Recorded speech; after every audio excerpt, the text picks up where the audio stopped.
All right, today's the day to answer a listener question. Thanks for all the great info. What are some things I can work on to speed up my target focus on a small spot? In my transitions, I seem to see the whole target for the first shot, and by the time I shoot the second shot, I found the small spot and get an alpha. Is it more that I need to be more patient with my vision, or are there other ways I can speed up the focus? So, what he's talking about is, well, aim small, miss small, honestly.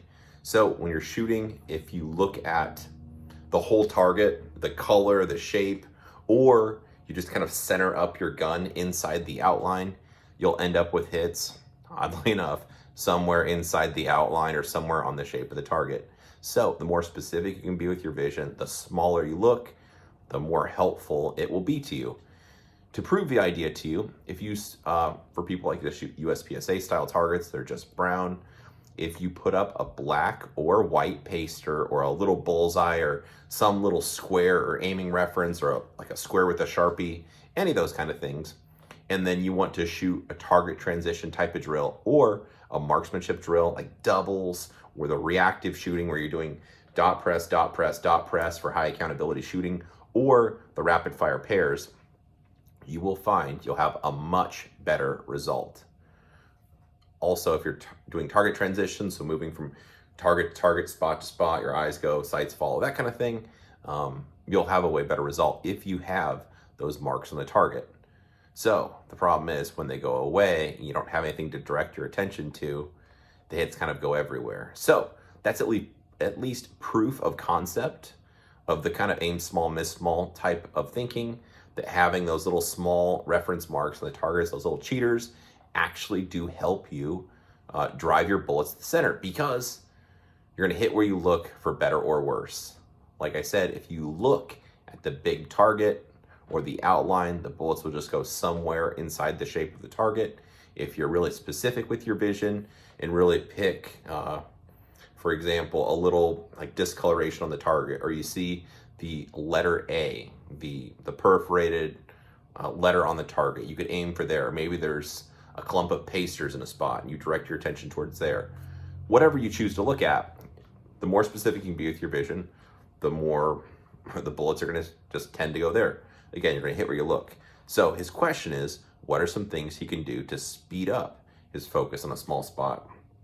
Unfortunately, I don't have any magic drugs, pills, cheats, gizmos, anything like that. It's really accomplished in dry fire training. So you could use those little reference marks, those aiming references a little bit, but they are a crutch. It's not something that you'll be able to shoot in any competitive game anyway. So you're better off not training yourself to look for them. And instead, if you set up, I know a number of places sell the dry fire scaled targets. Ben Sager Pro Shop's one. I'm sure there's other companies that do, but setting up just scaled dry fire targets, and then you just want to train yourself to look for exactly where you want the bullets to go, where you'd want to drive those bullets.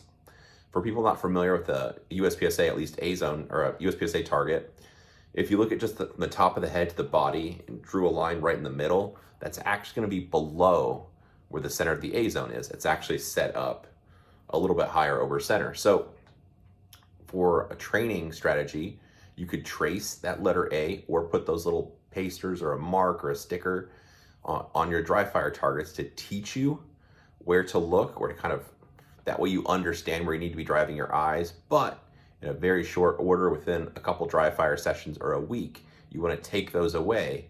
And then once you've memorized kind of where you need to look, you need to just train your eyes to stare at that spot without having any kind of an aiming reference or a mark or an arrow, anything to guide your attention there.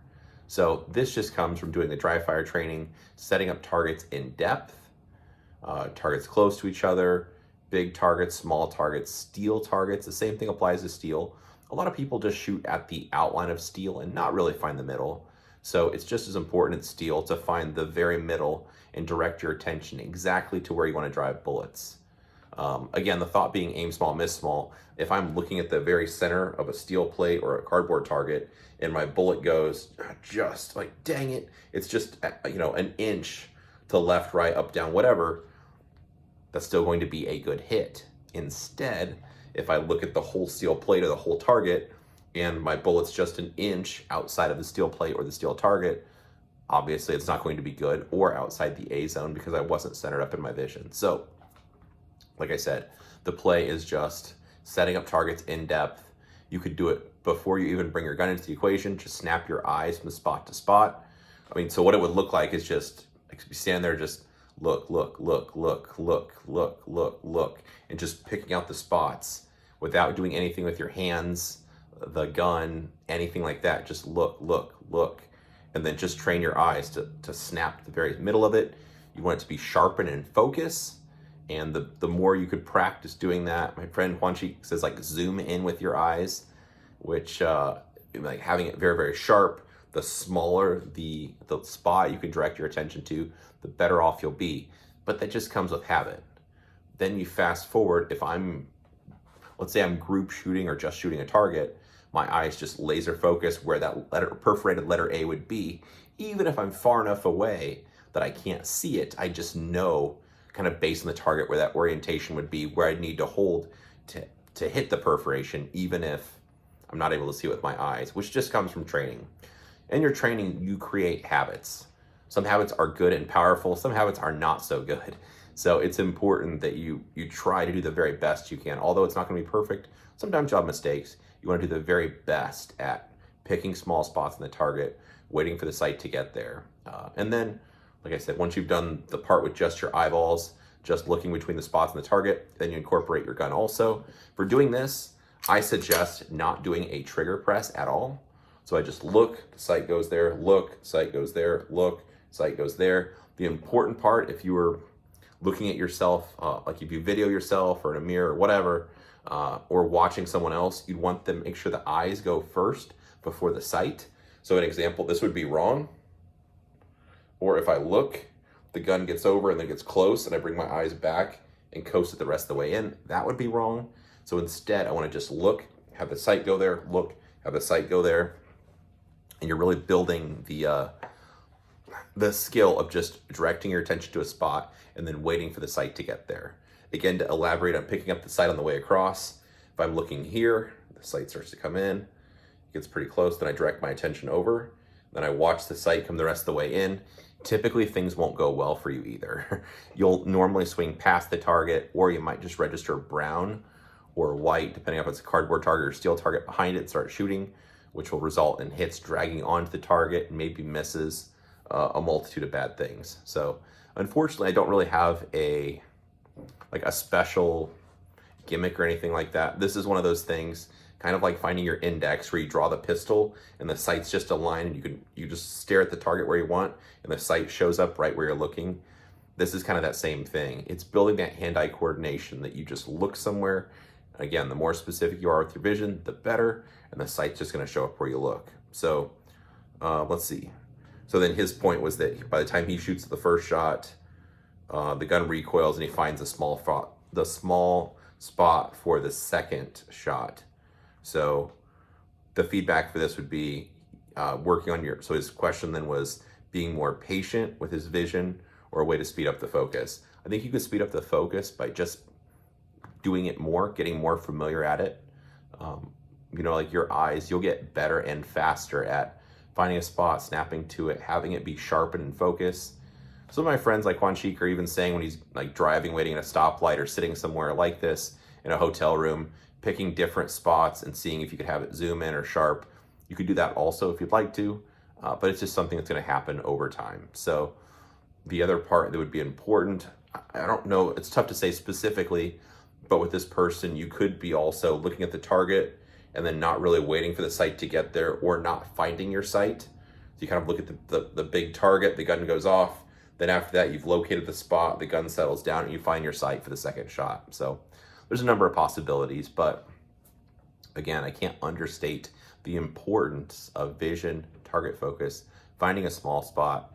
And this is just something that comes, unfortunately, just from practice. I don't have a special gimmick or trick or anything like that to speed up the process. So the good news is, if you worked on just that thing, so some dry fire target setup with or without marks on them to direct your attention.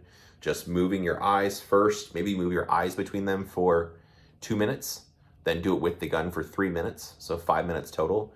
If you'd commit to doing that for 3, maybe 4 days a week, so let's say 20 minutes in a week, after a couple weeks, you'd notice a big difference, just because the more you do it, your eyes get used to it. You develop that hand-eye coordination where you look, the sight shows up there.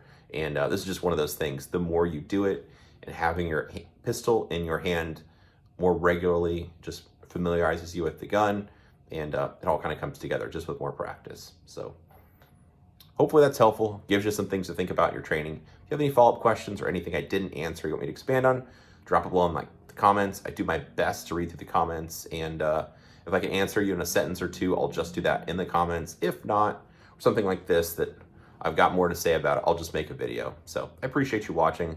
Like, share, subscribe, all that crap if you feel like it. If not, that's okay too. Either way, I appreciate you watching and hope you have a good day.